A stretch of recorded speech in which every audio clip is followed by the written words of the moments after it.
Hey everyone, Catch 'em All Collectibles here. In today's video, and actually in all three of my videos this week, Monday, Wednesday, Friday, I'm going to talk about primarily modern Pokemon, ultra modern specifically.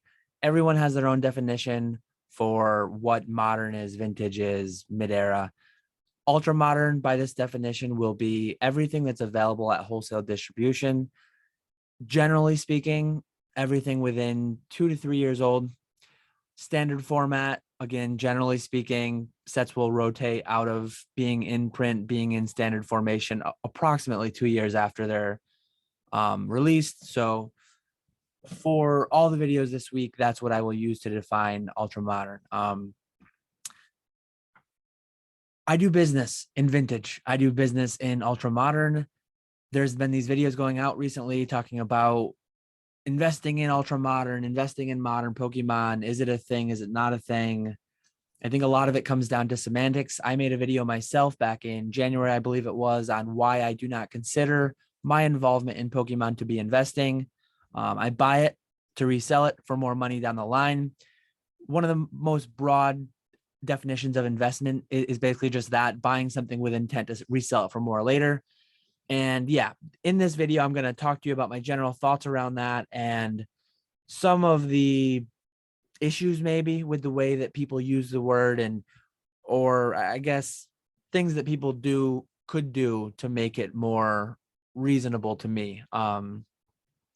Because I think that word is thrown around a lot, and I think people don't really know what they're up against, and they don't know some easy ways that they could potentially do it better if that's their sole goal. So anyways, a little bit of context, a little bit of hindsight. Like, I'm not just a vintage guy. I've always done a fair bit in modern since I got back into the hobby in 2014. By 2015, I was set up with wholesale distribution. We'll get to this in a minute, but this is like an order that I recently placed with one of my distributors for some ultra modern product. And back in January as well, a different video, I made a 2021 spending recap. In 2021, I'll quickly show the tab because it's right here too. I spent $557,000 on Pokemon broadly. And the way that was broken down here, eBay, private buys, wholesale modern. So wholesale modern alone, I spent a little over 100,000. I estimated, it's hard to get an exact number, it would take too long, but between modern collections that I bought, Pokemon Center buys, etc., I spent about another 50,000 in ultra modern sets. So overall, of my $557,000 spend in 2021, 28% of it was on ultra modern. So ultra modern, 28%, that's a decent portion of my business. Some people are only modern, some people are only vintage. I'm like, why not both? I'm going to do it all. So yeah, a little bit of context. I've always been in it some, and I'm going to continue to be in it, I guess, kind of for the reasons I'm going to outline. So I've got one hidden here that I'm going to show you, but right now, this was a wholesale distribution purchase. As an investor, as a speculator, collector, flipper, whatever you want to call yourself, I think knowing what you're up against, knowing what other people are getting in at is big. Say you're investing in Bitcoin, say you're investing in Apple stock, Tesla stock. Mind you, none of this video is financial advice. None of this video is tax advice. Consult with professionals always when it comes to any of these things, but sharing with you my opinions, my thoughts, how I do business and why I do it the way I do. But yeah, so these are the prices that I paid. Historically speaking, I do not get this good of pricing. The reason that I did is because it was a 5-figure purchase. I bought, you can see 6, 12, 24 cases all at once. And doing so allowed me to get high 70s pricing. Other people out there pay less. Other people out there pay more. Historically speaking, I pay low to mid 80s. Like if I were to just try to buy a couple boxes of each of these or one case of these, I would be paying more like the 82 to 85 range. So this is not the absolute norm for me. It's just because I made a big buy. This is an atypically big spend for me, especially all at once in one go. So a little bit of context around those numbers.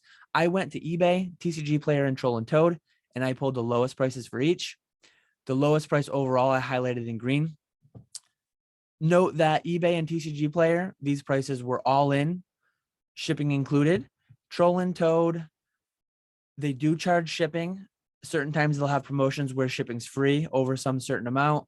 Certain times they'll have a promo code you can enter to save X% on your order, which can offset shipping. So a little disclaimer that the Troll and Toad price is the best on 2 of these, but with shipping and without promotions, it might not be.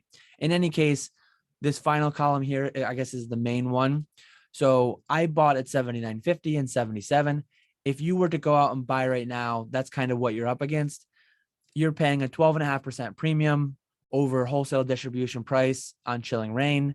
You're paying 8.81% premium on Battle Styles and a 16% premium on Fusion Strike. Note that if you, distributors aren't even taking new people still. Some of them might be, but not all of them. If you were to open an account today with a distributor, you very well might be paying these same prices. You might not get any better than that. So this is the premium over what I'm paying. Part of the reason that I wanted to show this too, like if you're investing in Apple, if you're investing in a stock like that, generally speaking, to buy it and to sell it, you can do it for like almost no fees whatsoever.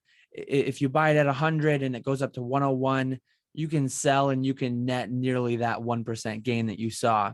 Whereas in Pokemon, if you're buying a booster box, especially, if you spend $80 shipped to your door and try to sell it for 90 to beat the lowest listing on eBay, if I want to sell it I can't make money there. So that's like a 10 on 80 is a 12.5% margin. eBay fees eat that up alone. I can't even ship it. So like if I sell for $89.98, having paid 80, eBay eats that fee. Now I got to pay $8 to ship it. I just lost $8 on that box selling it. So these purchases that I made aren't like to directly quick flip on eBay. I can't make money. It's just not there. One other thing I wanted to point out with this too, like these are the prices that if you're not paying sales tax on eBay, if you live in Oregon, if you live in Delaware, I think it is, there's a few states that don't have sales taxes, but that's a big thing that I wanted to hit on. A lot of modern investors are paying sales tax. If you're calling yourself an investor, calling your purchase an investment, not tax advice, not financial advice. But when I make purchases, I'm a business. When I make purchases intended for resale, when I buy from my distributor, these are not subject to sales tax because I intend to sell it later to the final end user, the final consumer. When that sale is made, that person, the final user, pays sales tax. If I sell it through eBay, I don't collect and remit it. eBay does. Not to get into tax complexities and all that, but eBay is a platform that handles all that. And Troll and Toad does as well, depending on where the person lives. But at the end of the day, I guess the point I'm trying to get across, if you're buying with intent to profit, to resell and make money, you need to consult with a professional to determine whether or not you should be paying sales tax on that purchase. Because if you are, like where I live in New York, I believe it's 8.75% sales tax. So if you want to add 8.75% sales tax to this number, that's just that much more money. I need the price to go up on the item to offset it and to like actually get to profit. So a big consideration, if your sole intent is to profit, you really, I mean, you're operating as a business and you should talk with professionals to get set up in the proper ways so that you're not like paying sales tax and then charging it to the people you sell to. That's just a lot of frictional costs that are going to really destroy your profit margins if your sole intent is profit. So a little bit of a consideration there. Here's another purchase that I made. And this one, I wanted to show you like a wholesale distribution purchase. So this isn't just open to anyone. This one is. So I went on eBay and I bought Celebrations. I love the set. I love the Greninja Gold Star that comes with it. I bought the Pokemon Center exclusive ETBs. I've talked about these recently. Other people have talked about these. One great thing about Pokemon Center ETBs, everyone's on the same playing field. I'm a business. I can't buy them through my distributor. I buy them at the same price that people buy them, the end consumers buy them on Pokemon Center's website. I didn't buy, so these originally retail for $64.99 through Pokemon Center. I bought these from eBay. So these ones I didn't even buy, but like if I were, I guess the ground floor pricing on booster boxes is mid high 70s to low mid 80s, depending on the size of the business.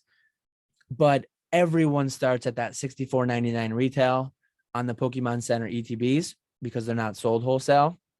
And in my case, I was able to buy 60 of them at an average price of $84.53. And I did the math right here. I paid, sorry, that's not what I did right there, but I paid $84.53. Let me do that. $84.53 to the $64.99 retail, original retail price. I paid about a 30% premium. Just happens to work out to be the same number, but this is different math here. So I paid a 30% premium to what people originally bought them for on the Pokemon Center website. And I picked up 60 all at once, spending about $5,000. And the reason that I did that, so part of the reason I did that, it was a product that was inaccessible to me through wholesale distribution. I have like 100, I have approximately 100 left of the regular ETBs from Celebrations. I love the set. I kind of want more exposure to it. I want to speculate on it in the medium, I guess the short to long term. I bought 60. I don't intend to sell 60 all at once. I intend to sell them on some schedule over the next, I wouldn't be surprised if I had some amount of those ETBs left, some amount of those 60 ETBs left 5 years from now. But anyways, yeah, the part of the reason that I went for them, the original retail, if you compare the Pokemon Center product to the regular product, is $64.99 base cost to $49.99.